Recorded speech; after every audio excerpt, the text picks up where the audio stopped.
Recording in progress. Welcome back, everybody out there who is listening to The Broken Brain. That is what you're listening to. I mean, you clicked on it.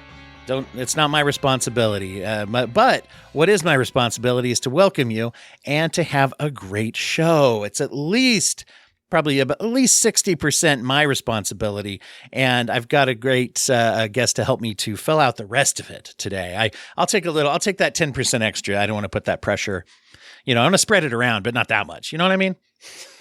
So I am joined today by Dr. Jessi Gold, who has written a book, How Do You Feel? And we're going to get into that question of how do you feel? This is a great episode if you work in the mental health care world, or like many of our listeners, if you are either sort of like, I don't know, adjacent to, or you work around it, or you're just an advocate, as most of our listeners are, an advocate, an interested party. This is one of the best looks into what it's like to be someone on the other side of the desk or the other side of the room of delivering mental health services that I think that I've ever read. The most accessible, I think, to the mindset and process, and we'll get into that. But so basically, there's something here for everybody. If you're interested enough to have listened to my show at all, then you're gonna love this message, because I'm definitely loving what I'm reading in the book. So, Dr. Gold is the Chief Wellness Officer at the University of Tennessee, also an associate professor in the Department of Psychiatry at the University of Tennessee Health and Science Center, and an author as well of many, many articles, a trainer, a psychiatrist active with patients. You're just, you're doing it all. So, welcome to the show. Thanks for having me. You gave me 30% or 40% to get people interested, something like that. I'll do my best. What are you more comfortable with? You're like 30 or 40? I can handle as much as you'd like to give, but that's such a perfectionist answer. It's like you listed like all 75 jobs I do, and you're like, you want some more? And I'm like, yes. I'm trying to undo all that hard work that you've done working on perfectionism and burnout that you chronicle in the book. For sure. I still slip real quickly into the pattern of challenge accepted, So, well, that is, and you know what? I think I neglected. You have a subtitle, right? It's not just How Do You Feel? One Doctor's Search for Humanity in Medicine is the subtitle. Gotcha. Okay. I had it somewhere here, but I thought if I looked it up, that would take too long. So I put that in your 30%, 30 to 70%. I'm ranging it now, but I really identified with, as I was reading your book, one of the things to kind of set the stage is it covers a lot of things that have to do with perfectionism, with burnout, and you're telling a story that takes place during sort of the heyday, I don't know if heyday is the right word, of COVID, the pandemic. I'm making it sound like when we talk about the roaring 20s. I mean, it's a little bit like a party. Yeah, exactly. There were COVID parties, but we're not endorsing that on this show for sure. But yeah, during a lot of that, you talk about the transition to home healthcare, telehealth. And so I'm excited to talk about how that's affected the field. But to start, what would you tell people about who you are and how you got into this dirty, weird business that we're in of mental health? Hi, everybody. I'm a psychiatrist. I specialize in college students and healthcare workers, and sort of stumbled into that based on my own experiences and kind of awareness of what was going on in certain groups and wanting to help the groups that I happen to be a part of. I guess that's a little bit of selfishness, but also just noticing that they seem to be neglected groups in the conversation. I am a psychiatrist, so I went to medical school. I also have a master's in anthropology and did my master's thesis on pre-med as a culture. So I've always been fascinated by how we educate people, how people end up here, what we're doing wrong, and then like the stories that people tell, which is how I really got into psychiatry, which was the field in medicine that had the most time to be with people, the most time to listen, and also the story really mattered. And I think that is really fair, because I think in a lot of medicine, we're kind of like, okay, what's the diagnosis? Let's get to the end. Like, let's give you that medication. And in psychiatry, I might still give you a medication, but the 100 different ways that you ended up there are really important too, because we do psychotherapy as well, or we want to understand your family. We want to understand you. And I think, as much as I could give you a medicine, you're not going to have any benefit from it unless you actually, the rest of that stuff falls into place. And so that has led me to really focusing on that population. I am the chief wellness officer of the University of Tennessee system, which is a big word that just means that starting in February of this year, I took on this new role that basically is over all 5 campuses of the University of Tennessee, and kind of looks at how do we center wellness as like a philosophy, a core value for the campuses. And I don't go on any one campus and say, this is what you need to do. I say, what are we doing collectively? How can we collectively support each other? Where are the issues that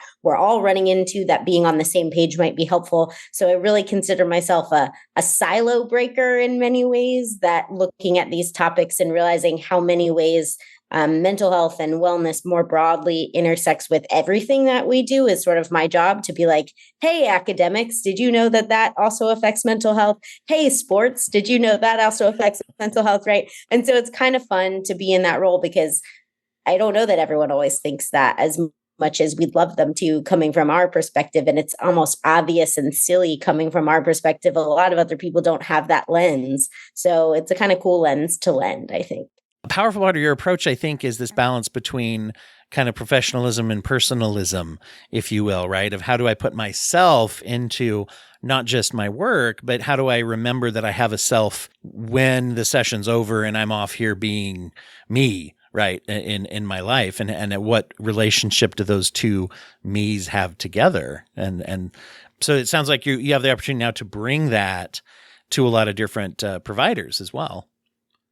Yeah, I mean, I think that's such a hard thing that we struggle with. Like, on the one hand, we're told not to bring ourselves completely to the work to protect ourselves, or because we're distracting from patients and it's not about us, it's about them. And then, I've never felt good being inauthentic. And so I always really struggled, especially in medical training, with just wanting to say things that were on my mind, or wanting to be a little more like self-disclosing, or wanting to be able to, incorporate things that I'd experienced where it made sense, not like an overshare where you're like, oh gosh, all she does is talk about herself, but in a way where it was helpful.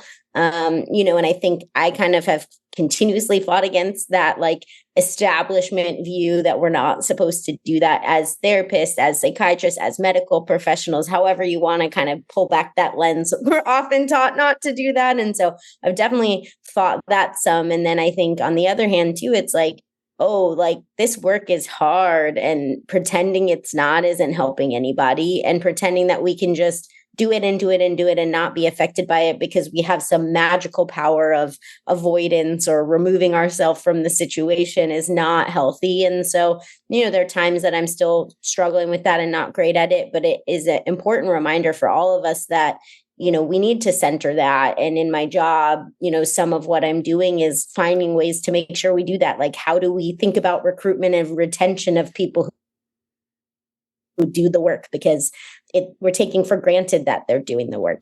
And a lot of people who do wellness in healthcare aren't mental health providers. A lot of them tend to be sort of other roles in healthcare or academics.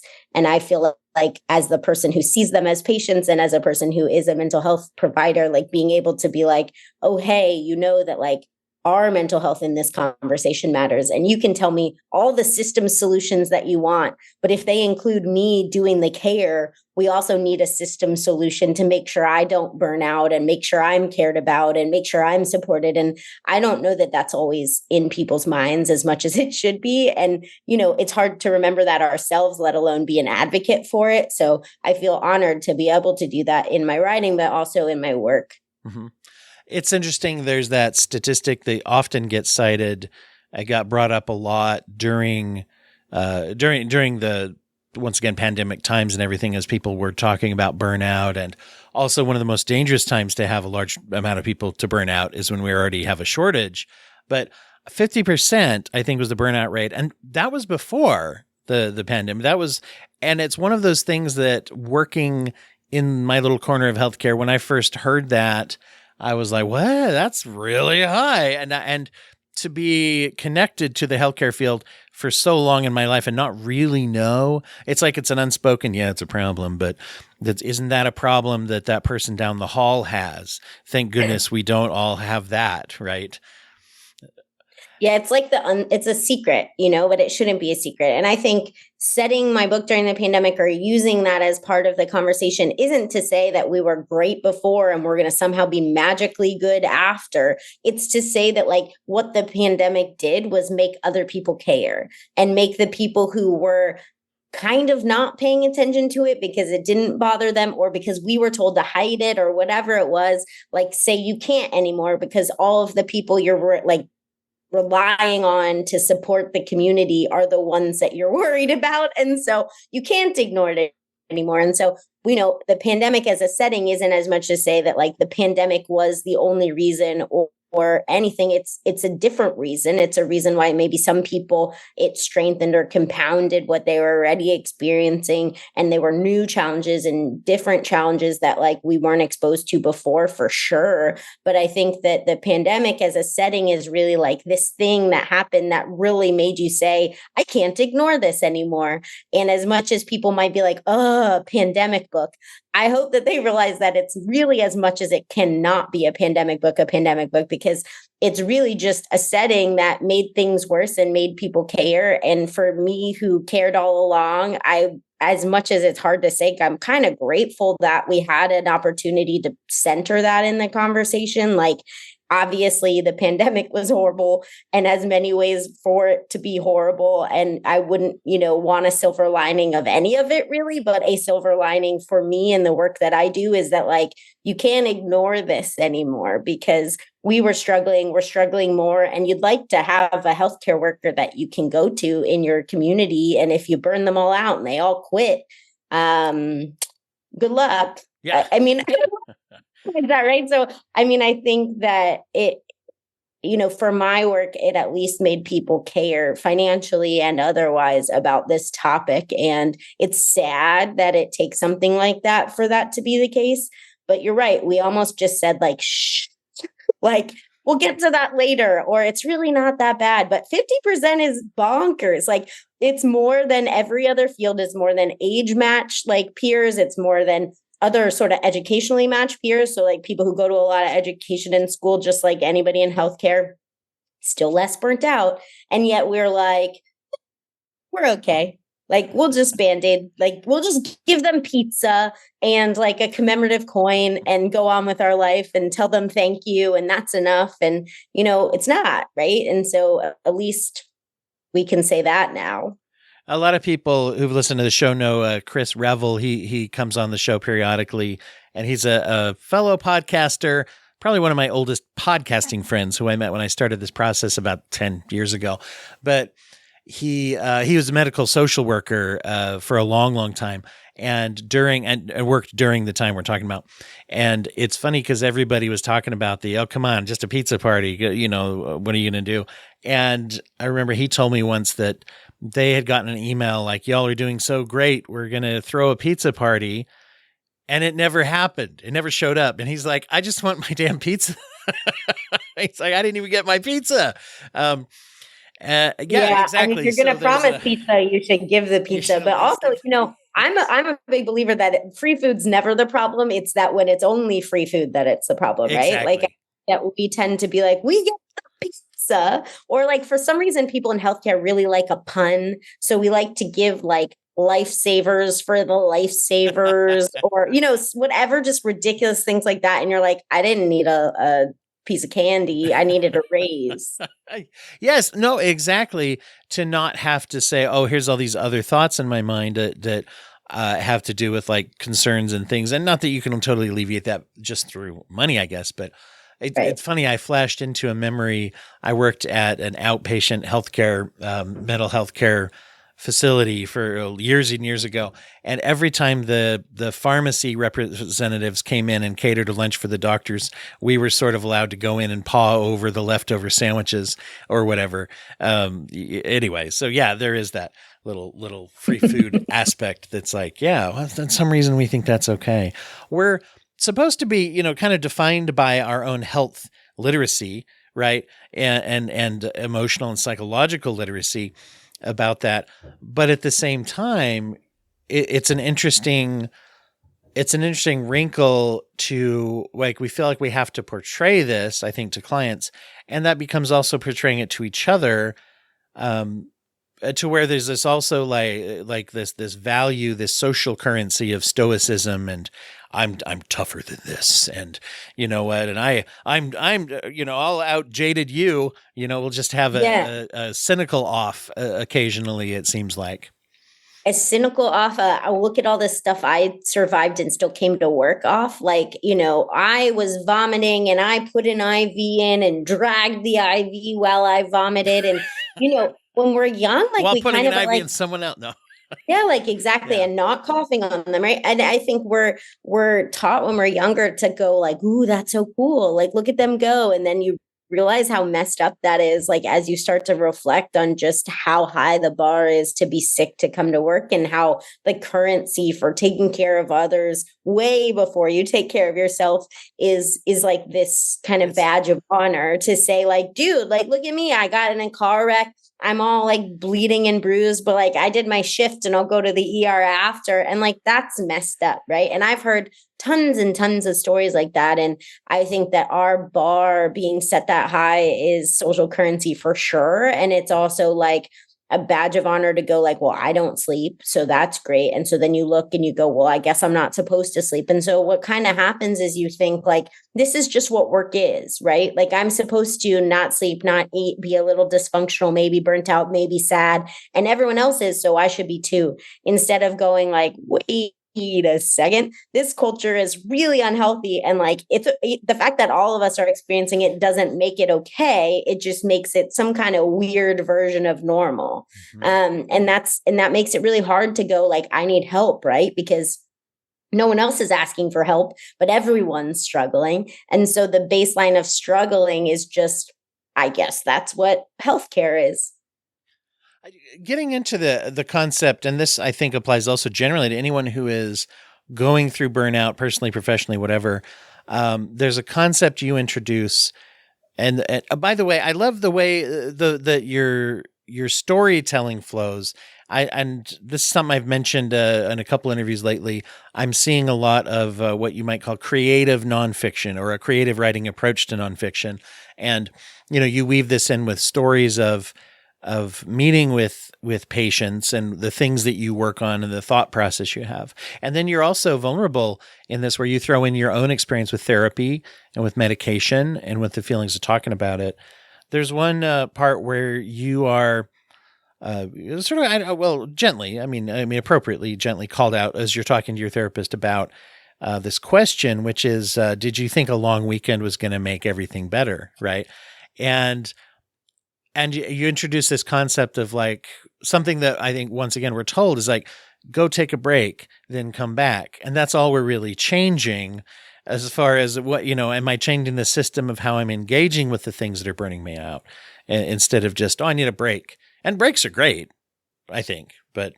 Oh, yeah. I mean, I think you need breaks. We need to take our breaks when we have them. We need to take vacation days. We're not good at that either. But what we tend to do is like, it's okay that I feel miserable. I have a vacation planned in 2 months. And so we wait and wait and wait, and we have that, and we hope that it's going to solve all things. And a lot of times for that to even help, we have to be pretty burnt out for like vacation to be the only answer, right? Like we already skipped a bunch of other sort of early signs and symptoms. And then if we're saying like, why isn't this fixing me? A lot of times it's because, my therapist uses a really great metaphor for this, which is like, we're a boat with holes in the water and like sinking and picking up water. But taking a vacation is like someone took a couple pails of water out and you float a little bit higher. But like, just because you float higher doesn't mean you're not a boat with holes in the water, right? The water didn't change, the boat didn't change. And so you go right back down. Like maybe for a week, you're like, yes, that vacation fixed me and I'm so much better, but you go right back down unless something changes, right? Like you can't just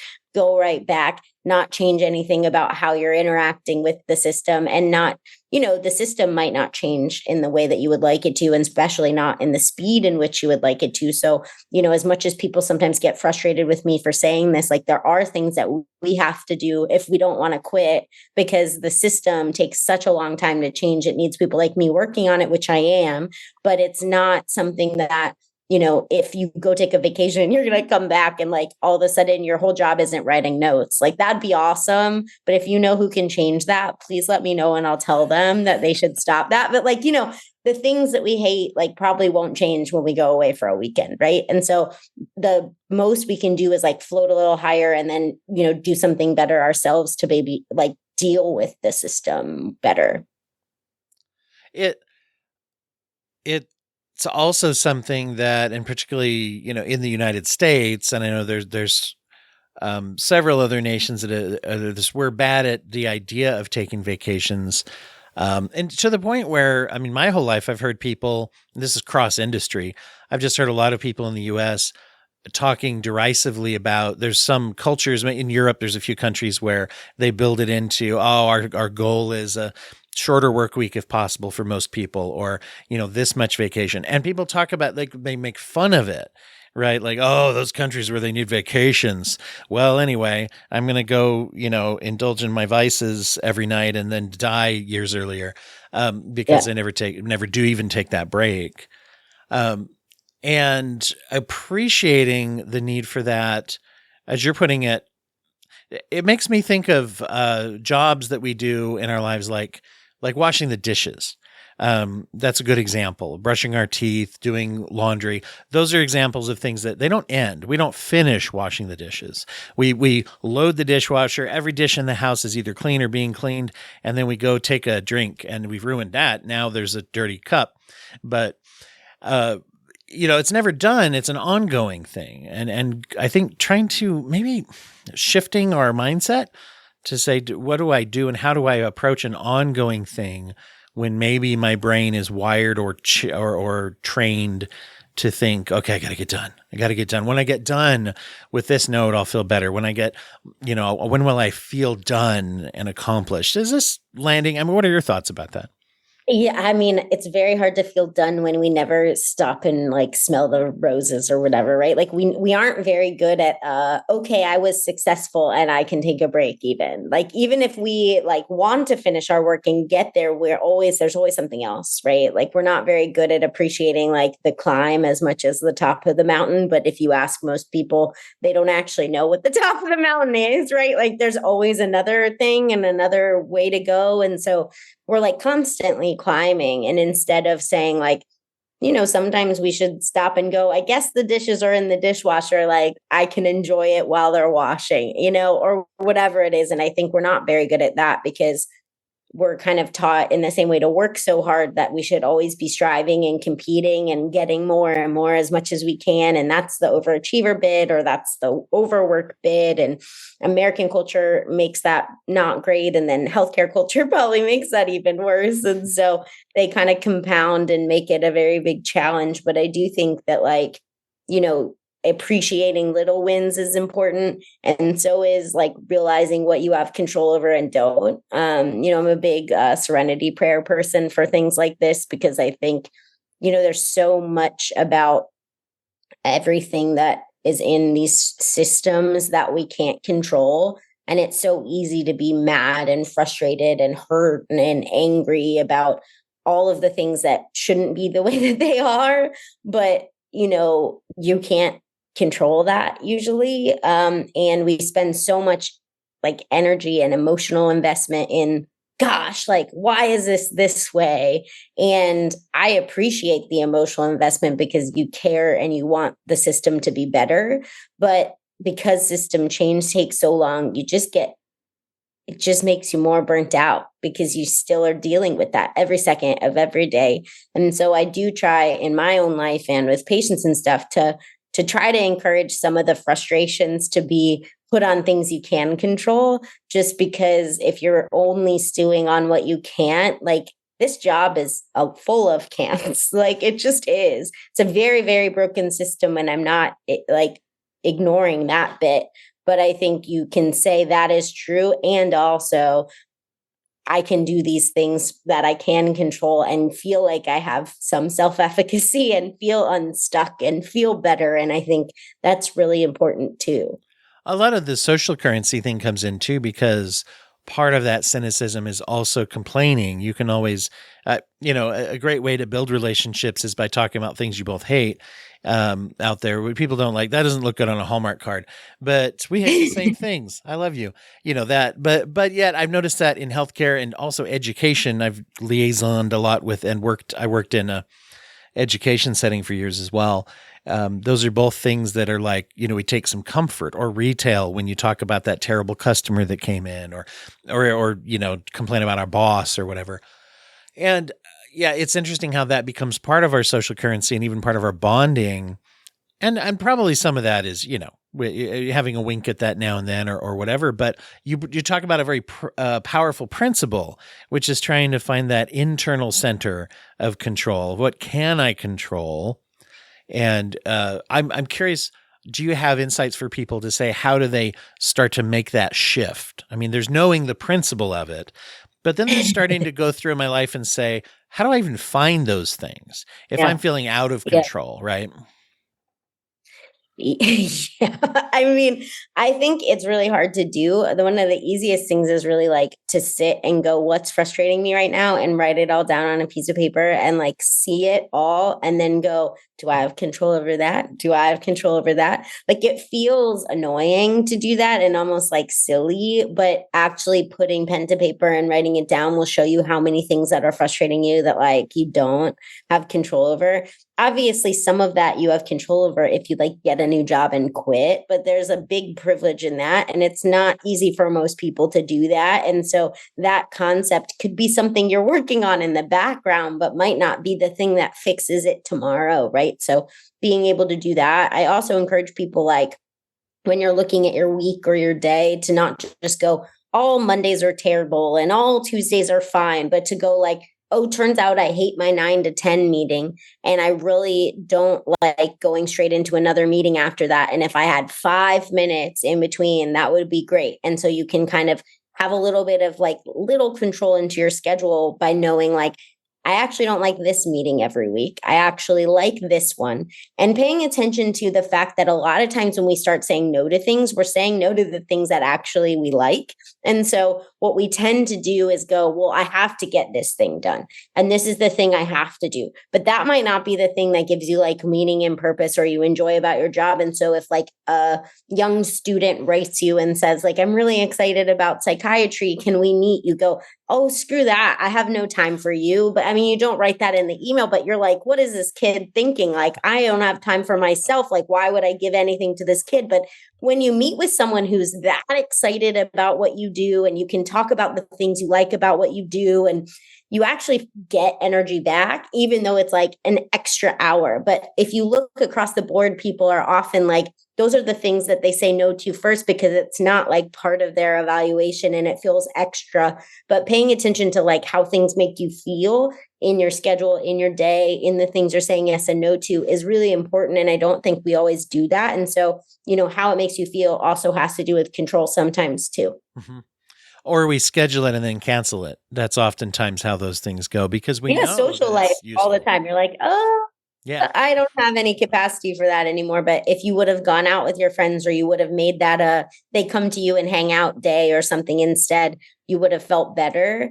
And so I think it is important that we like don't just completely discount that stuff when work really starts to be pretty pervasive in our lives, like it is for a lot of us at a lot of times, that we keep some of the social things, that we keep some of the mentoring things, that we keep some of the like advocacy related things too, because sometimes if you can't change your workplace, maybe you can help like one kid as a mentor, maybe you can help fundraise and give back, whatever that is, right? Like you're still helping the system and the problems with the system in other ways that might feel good to you and like kind of take off that frustration. But I will always say that like venting is nice. It's just when venting becomes like the only thing in the toxic kind of air that you breathe, you can't actually survive that very well. Like you're going to burn out because everyone else is burnt out instead of just like, oh, we're all just kind of frustrated. And instead of this feeling good and reinforcing and validating, it's like all there is, right? And I've given talks to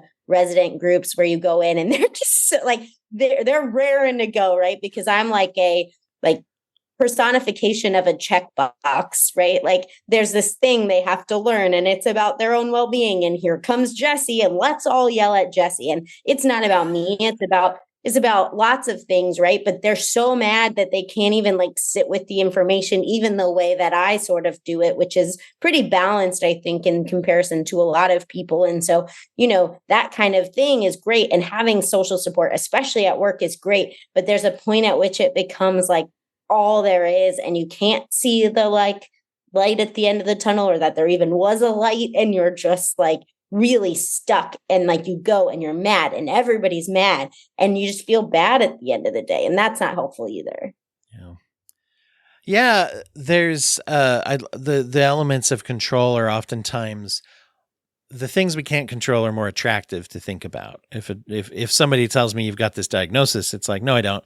That feels better if it'll just go away, right? I can think about that all day. But there's usually a list of things that are smaller that we can do. And as you're talking about this, I'm thinking about take that meeting, the 9 to 10 meeting once a week on this particular day. Boy, I hate that. And sometimes we're in a position where we can affect change and say, do I have some control over my schedule to say, what do I do before and after that? If I have that ability, maybe I'm even in a position where, am I someone who either has the ear of someone, or am I that someone who could say, can we have that meeting at 10?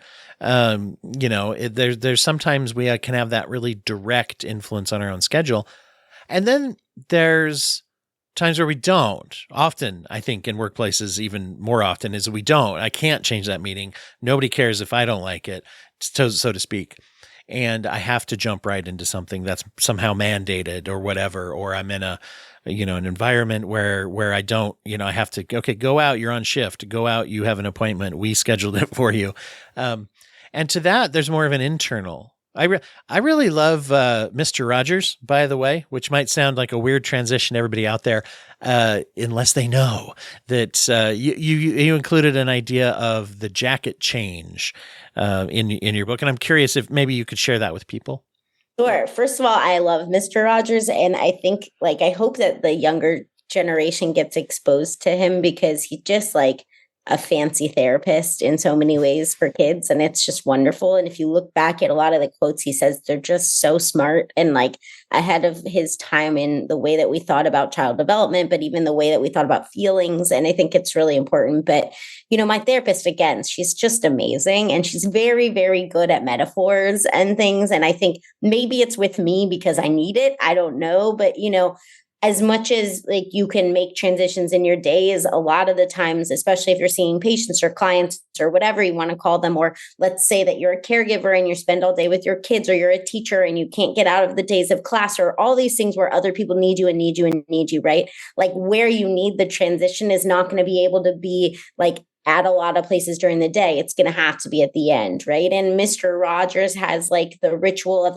when he comes home from the day, he switches what he's wearing, he changes his shoes, he puts on his sweater. It's his inside sweater, right? And takes off his jacket. And it's this taking off the day and getting comfortable and relaxing and getting ready to sort of self-reflect or whatever it is. And we're not good at that. I know I'm not good at that, at being able to go I just did this full day, instead of just wanting to sleep and just feel miserable about how exhausting my day is. What's something I can do to transition it or take that off, right? Metaphorically take that jacket off of the day and the people and the problems and the teachers and the coworkers and the whatever it is that's sort of adding to the weight that you feel that you couldn't take off during the day because you had meeting, or whatever your day looks like. Thinking about transitioning to home can be helpful. If you have a drive home, sometimes that can be useful if you have a commute.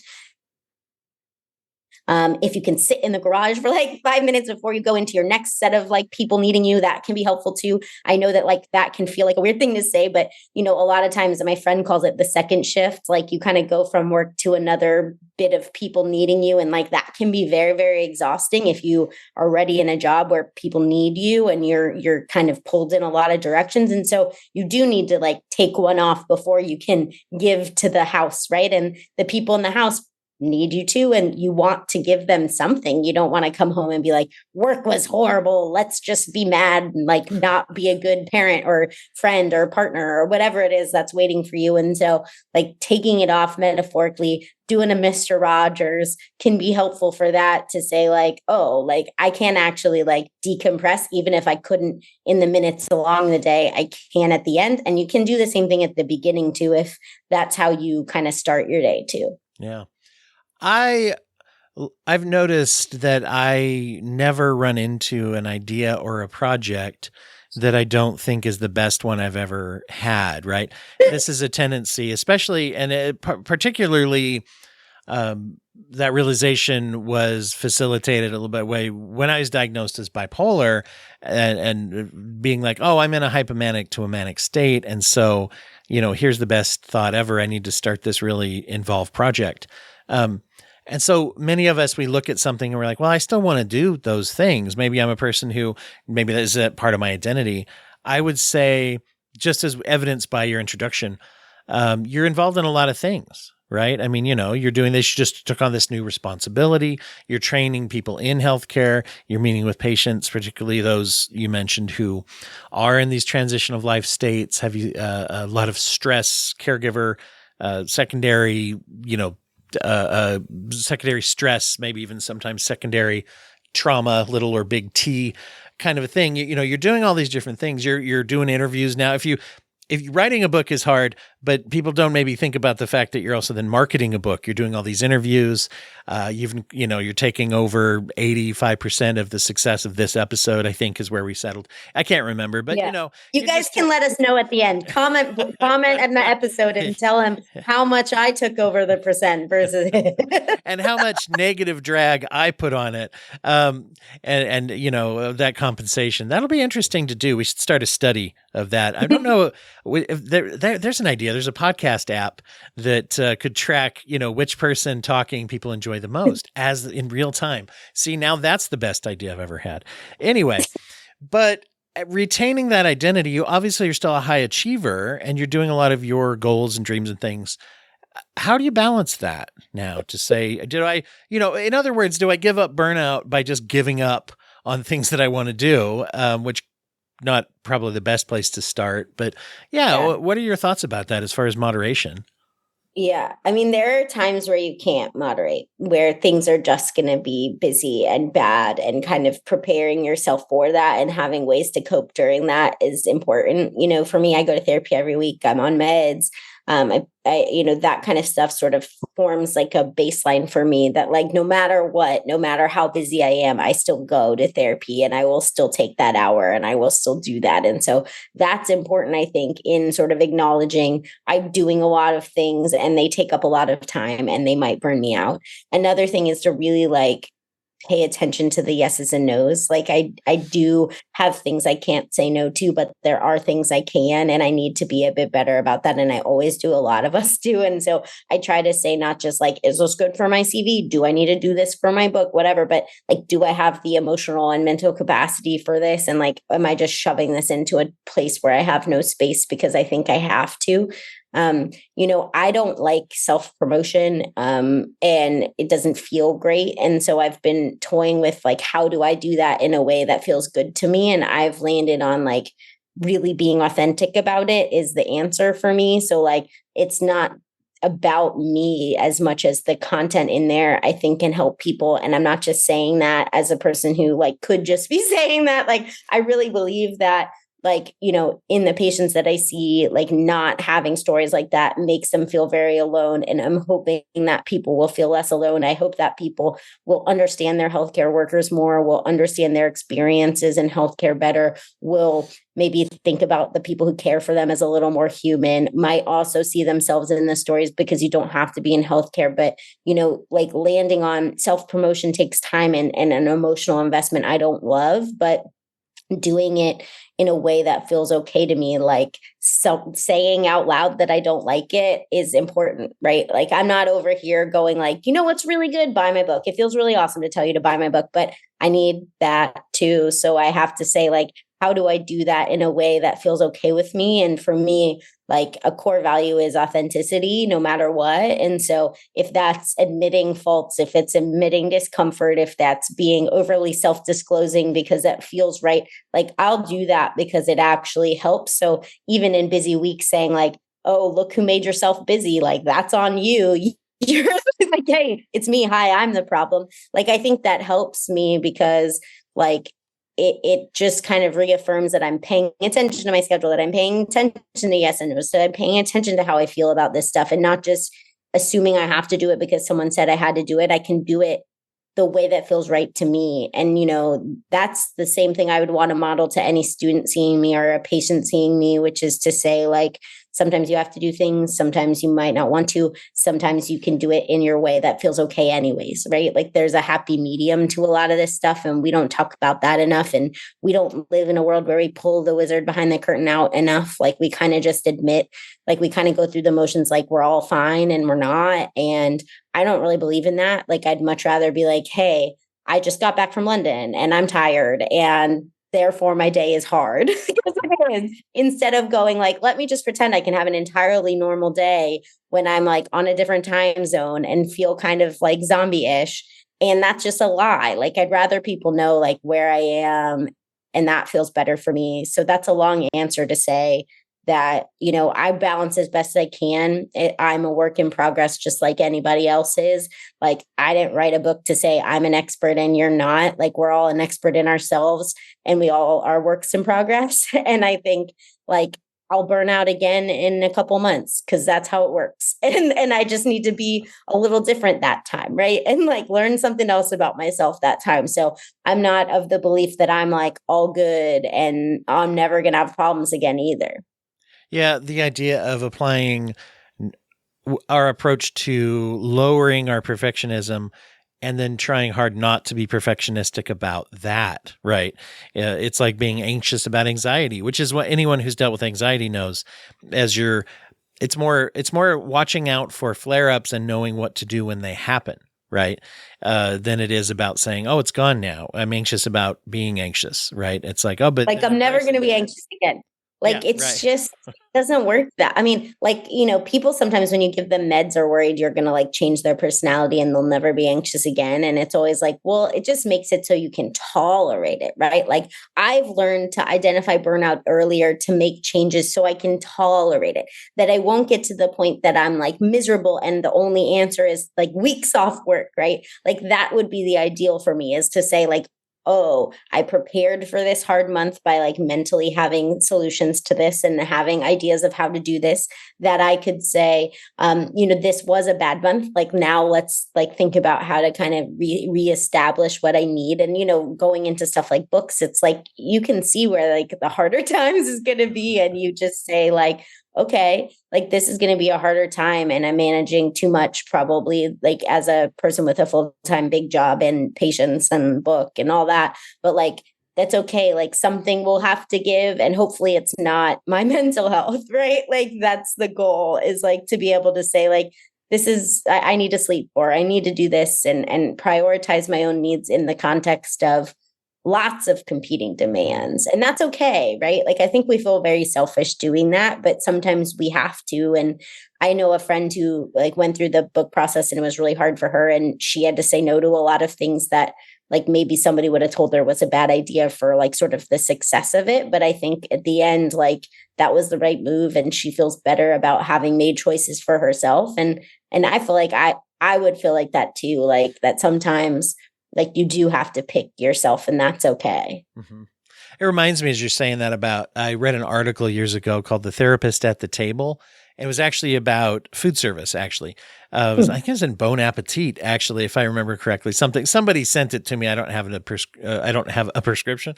I don't have a subscription to Bon Appetit, but um, maybe I should. But it was talking about this one, and I think it was a Union Square restaurant in New York, but I don't know. Anyway, I'll try to pull it up and share it. Maybe I'll share it for one of our little history lessons I do every week on Thursdays. But the concept that it introduced was the worst. They started out at this restaurant when they started from a managerial standpoint. They got everyone together and said, what are our worst fears as staff? And as a wait staff, one of the worst things possible is dropping someone's food, particularly if you drop it on them, if you spill on them or something. And they went through, that was the example they gave, but they went through all these things that are like, if this happens, I'm terrible at my job and I'll be fired and I'll look stupid and I'll feel stupid and everyone will hate me, and all of those little triggers. And so they focused in on those. And so, for example, spilling, they said, here's our protocol. First of all, you're not in trouble. We're all humans. So therefore, if it happens, the first thing you're going to do is you're going to we're all aware of each other, and the front of the house person, whatever, is going to swoop in. You're going to get the hell out of there for a second. They're going to swoop in and say, oh my gosh, are you okay? This just happened. Oh, I'm so sorry. Here, let's get you this. And, we have a relationship with a dry cleaner. We can give you some voucher for that to help. I think, they're very good. And then after that's sort of mitigated, they kind of have a little signal, and the wait staff comes back around and says, I'm so sorry this happened. So they had a protocol to say, if and when this happens, number one, you're a human being. And number two, we got a plan. And I think we're kind of talking about that. It's like, we can't control what's going to happen. And if the answer to feeling imperfect is to be perfect, that's going to not help. That's not a good prescription. But to make these little plans, and that also implies reaching out and being vulnerable and saying, do we have support in those around us? Does my family have to know I need that 5 minutes in the garage so they won't bother me for a minute, and they won't interpret it as some kind of like, I don't want to be here kind of thing, right? Yeah, call for help. Yeah. Yes, exactly. Is it like, and if it is a call for help, maybe I should ask for help. Yeah. And so structuring our lives where we can, and also I love that you're talking about this of anticipation of, boy, if and when this happens again, this is what I'm going to do when it does. Yeah. I mean, I think that's in many ways the point of therapy is like you can internalize some of the stuff. And the point is not that like you are now cured and never will struggle again, but ideally you would be able to use those tools the next time, right? And you would be able to identify stuff earlier. And I think all of us work through that. And I think I do, even as a psychiatrist who went to school and knows this stuff like kind of conceptually too. But I think it's applying it is not always the easiest. And I think that people who have gone to therapy, however their background, whatever their background, probably agree. But being mindful of that and being able to say like, this wasn't a great week and what did I do? And like kind of reflecting on some of that is important too. And I think, knowing that there are times that stuff is just going to be hard. And I think that that's part of it too. Like, I think being a perfectionist, for some reason, you think that like you won't have a reaction, that you'll just get better at dealing. Like if you could just figure out how to do 75 jobs at once and not have an emotional reaction to it, that would be the answer. But really the answer is like to allow yourself to have the emotional reaction and prepare for the 75 things and be okay if some of those things get dropped or don't get perfectly done, right? But that's like such a balanced view that we're not used to that, right? And so it would be so nice if we could just not feel and not deal. And that's not actually the answer, but it is the answer that I tried for a lot of my life too. And I think inherently we all kind of have to grow with this expectation that like giving ourselves time to pause, giving ourselves time to reflect, giving ourselves time to grow is necessary. And just assuming that like somehow we can be emotional perfectionists is also not a possibility. And just being a human being and accepting that those things are normal. We tend to over pathologize, right? And say like, oh, if I am an anxious person, zero anxiety is health, when it's like, that's not actually human, as you put it. And if I could reach it, probably wouldn't be good because nobody reaches it. Being under anxious is also a thing, as well. I also, I really enjoy like your message. I really enjoyed your book, and just being so human and sharing those things and being real. I didn't mention it when you did it a minute ago when you used a Taylor Swift lyric. But I love you mentioned that in the book too. And I love that too, because I had that experience, the exact experience of saying something in front of clients, and they'll be like, oh, I'm a bundle of references. But I literally was doing a telehealth like online session. And as sometimes happens, anybody who uses Zoom professionally or any other whether you use the healthcare Zoom like some of us do or use Simple Practice, whatever, it doesn't matter. But if you're doing an online kind of thing, occasionally it decides that it's going to route the sound through somewhere else, no matter how many times you've done it that day. And it was like, oh, my microphone had switched to some other thing that wasn't hooked up, and the person couldn't hear me. And so I had to do this, like raise one finger, hold on, I'm doing this. And I was like, is it them? Is it their connection? And finally I just figured out, oh, I'll change this. And as I changed it, I said out loud, oh, it's me. I'm the problem. It's me. And that was like, that was the first thing they heard in session. And they just kind of lost it. Like, that's pretty funny. So yeah, sometimes like I see college kids, so they tend to appreciate the fact that I can't control a lot of the millennial in me, sure, or like culture references. I'm a big Swiftie. So like that just comes out. But sometimes like other people's words are better than yours, right? Like I like poems and stuff for that reason too. It's like, or, Instagram memes and cartoons and stuff. It's the same thing. Like sometimes like you could try to write something and it's just not going to be as good. And like the thing that someone else said resonates, and you might as well just give them credit for it. And so for me, Taylor Swift, somebody like that, but like a lot of people are like that too. I mean, I like poetry. I like Cleo Wade. She's really great at like feelings and was really helpful for me during the pandemic. But yeah, I slip in a pop culture reference sometimes because my brain can't help it and I don't have a filter to my mouth. Sometimes because that's just how I think. And sometimes because the words are better than the words I could have come up with. Yeah. And I think, I don't know, hopefully people see it as like, just like another thing that is like a quirk of me that's entertaining, just like they would for you, like not go, oh gosh, not again. But like, if you like me, for me as a clinician, that you would pick me because I'm like that, not in another reason. And I feel like this is a leader or anything else I'm up to. Like, this is what you get with me. So if that's not working for you, like either sorry or find a different clinician. Right? Yes. Like, I think, I wish that, it was that easy to find another clinician, especially in psychiatry. But, I think in a lot of ways, it's just, I am sort of the person that I am with patients in my job all the time. And that's just, I can't not be, it doesn't feel right otherwise. I've tried that. And it just feels better mentally for me to just like be myself. And if people like me for that, that would be great. If they don't, like, it's not my fault. I like this. It's also making me feel good. So in other words, if you don't like hearing a Simpsons quote in your therapy periodically, then you shouldn't go see Dwight. I gotcha. Yeah, that's what I, or whatever it is. It's real fun. You'll notice this eventually. When you age out of like when a reference pops in and they're like, I don't know what you're talking. I don't have any idea what Mr. Rogers or whatever it is. I started my career at a time where I could still say, okay, we'll meet next week, same bat time, same bat channel. And now that doesn't work for most of my clients. They'd be like, great, he's lost his mind. I don't understand what that meant. Yeah, it's funny. Like I watch TikTok so that I can do better. Nice, yeah.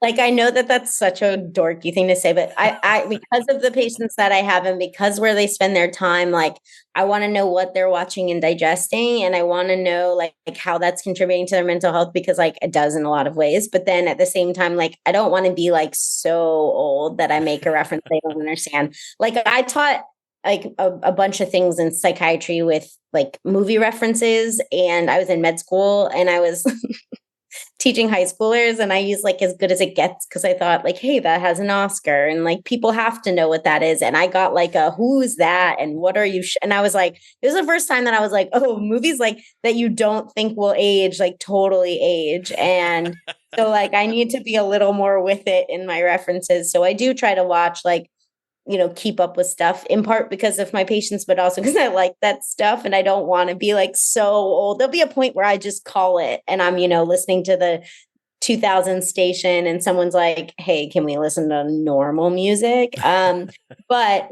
I for now I'm trying my best to keep up on. Yeah. No, it helps having young adult kids. I've found of your own for me anyway. That helps. So yeah, if I let out one day with like, who told you to cook or something like that, you can credit my daughter with that one. But no, I'm exactly the same.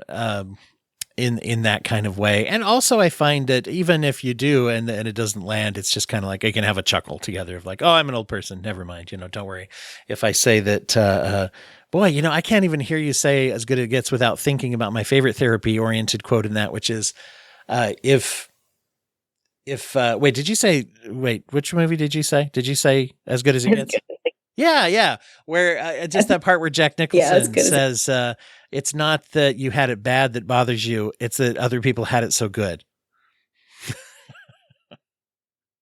Anyway, so, and then of course the classic, what if this is as good as it gets? So, everybody, I don't know. I'm curious. No, now I wonder if that movie holds up. Anyway, we'll have to circle back on that.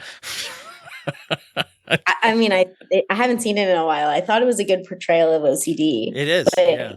I could be very wrong. We should do we'll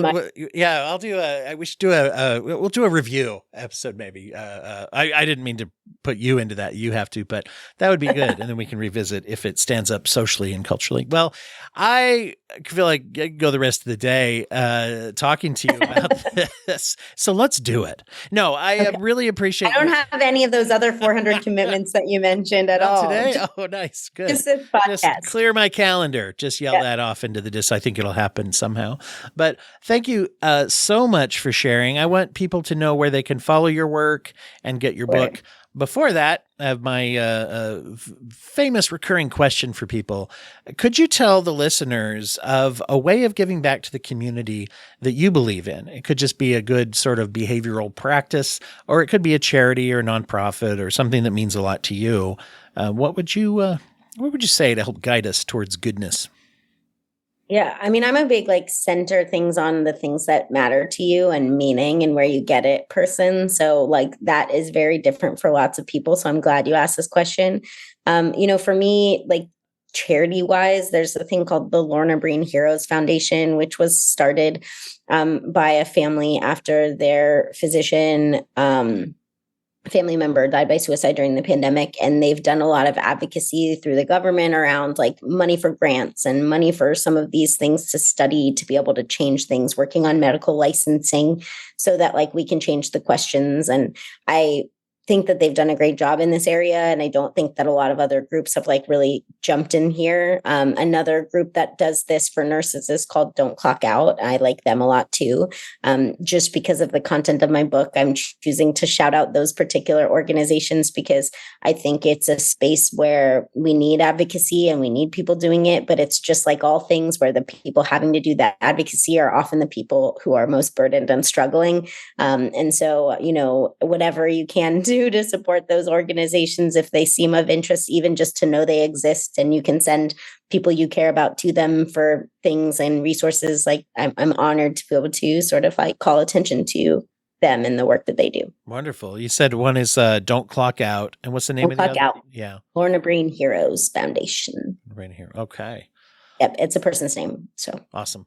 Thank you for that. And how do people find you? How do they order the book? I believe we're airing this a week before your book comes out, so there's still time to pre-order and definitely time to order. But where do they? It would be cool if people could find me just by saying my name a couple times, like Beetlejuice, but it doesn't look like that. But anyways, let's try it. So I'll just say, all the listeners out there, give it a try. Just say Jessi Gold, especially into the mirror 3 times, I think, or that might be. And then I will give you some sort of wisdom to go on with your day. But anyways, so I'm at Dr. Jessi Gold on most things. I spelled Jessi, Jessi, take the CA off Jessica because that's my actual name. That's my handle on Instagram, the artist formerly known as Twitter, Threads, and TikTok.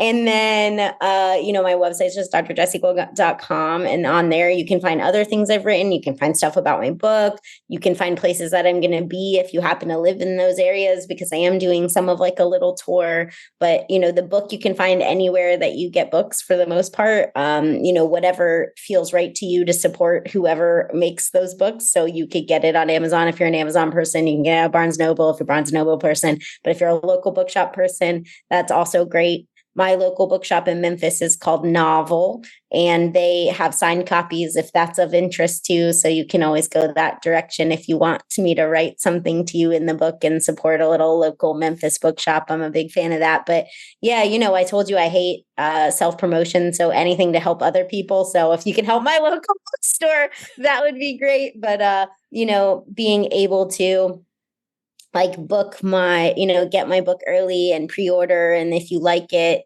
telling me or posting about it or doing a review does make a difference, because I'm a debut author, first author.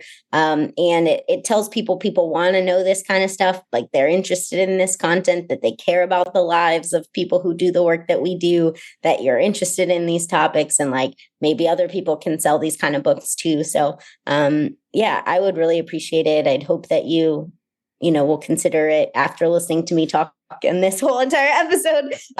It's a bonus to go then spend money on it. But, And I'll also add, I think I said up top, if anybody out there is curious what your care provider or your therapist might be thinking and what they might be going through while they're talking to you, not just in the burnout neighborhood, although that's part of it. It does a great job of talking about how, okay, well, I'm going to approach it this way because I want to share this to identify, but here's how I'm going to avoid making it about me and keep it on them. Or, now silence is going to help because then they can gather their thoughts and I don't want to make them feel pushed. And, you bring a lot to that. And so if anybody out there is kind of curious, or if you are, if you want to check yourself and see if you're thinking well, if you're a therapist or a therapy student, whatever. And it's like, they're great things to keep in mind. I think psychiatrists get a bad reputation, whether that's movies' fault, whether that's past experiences' fault. And I think not everyone knows what we do or how we think. And so sort of a secondary goal of this for me is that maybe we can humanize psychiatrists a little bit, but maybe also people can understand how we approach stuff and what lens we're viewing patients and things they're struggling with through, and how that might lead me to say certain things or not say certain things, and how I'm not just sitting there nodding and just trying to drug you, that I have a reason for where I'm going and how I'm leading the conversation or what questions I'm asking. And maybe it'll feel a little bit less like magic, or a little bit less like we're just sitting there ignoring you and don't really have a real reason for what we're doing. And maybe that'll make going to therapy or going to psychiatry feel a little easier, a little bit less scary, or a little more human, I guess, ultimately. Awesome. And I think, looking at your MD, your psychiatrist, as someone who is just like any doctor, they're a specialist who's going to help you. They're not just someone who's let me listen long enough that I know what meds I'm going to give you, then I'll stop listening.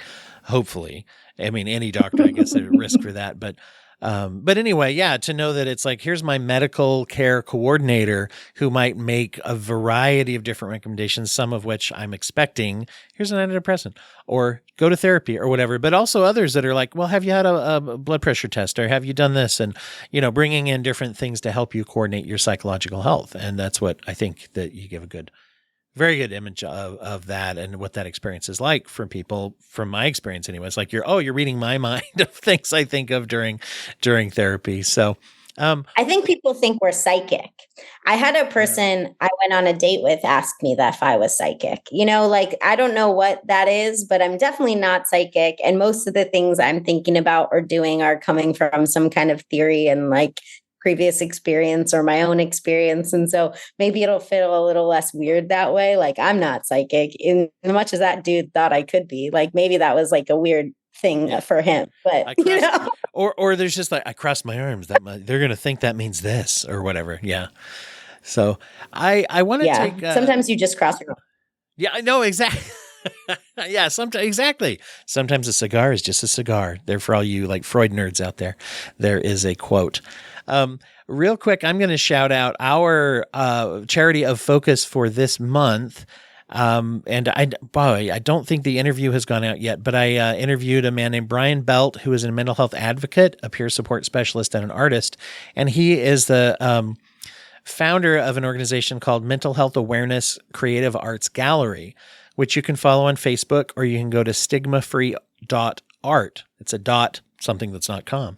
So it's stigmafree.art. And as a visual artist, he has coordinated, they do things like free art classes, and they also do art training and art skills work, and basically give an outlet for people who have mental health background and who are mental health, let's say consumers, right? And people who have mental health diagnoses to come in and express themselves through art, many of which they showcase in a gallery type of setting. They just recently started working with their local mental health court as well in that area as well. So it's in Hudson, New York is where they're centered. And so, as always, with all of our charities that we highlight, if you do happen to, you can go to that website, stigmafree.art, and get involved directly with them. And I definitely recommend that. If you do decide to become a Patreon member of our special Insider Brainiacs type of club, and you want some of those sweet, sweet bonus materials that we have available, you can do that. And the charity, this is October of 2024, the month in which you join, 50% of your donation will go towards our charity that we highlight that month for the perpetuity. I don't know. As long as you're a member, as long as you're a paid member, 50% will go each month to that organization as well. So that's something to be aware of, everybody out there. As far as big announcements, I don't know. It's October. We usually hit up an episode where we watch like a scary movie and talk about the psychology elements of that. If anybody has feedback of something you think we should watch, now's your chance early in the month to hit us up. Go to dwighthurst.com/contact. And then you can let me know about that. We've also got our ongoing project looking at some of the mental health benefits that you can do with role-playing games. We've got a Halloween-themed one coming out this month as well. And so, just some fun things that are coming up for all y'alls that are out there. So, and that's it. Dr. Gold, super grateful. This has been super fun and just glad to have you on. And selfishly, just glad I got to meet you, even if we weren't recording. Yeah, it was great to meet you. I always love people who are doing the good work and coming from their own life and, trying to educate people around it. So thanks for doing what you do too.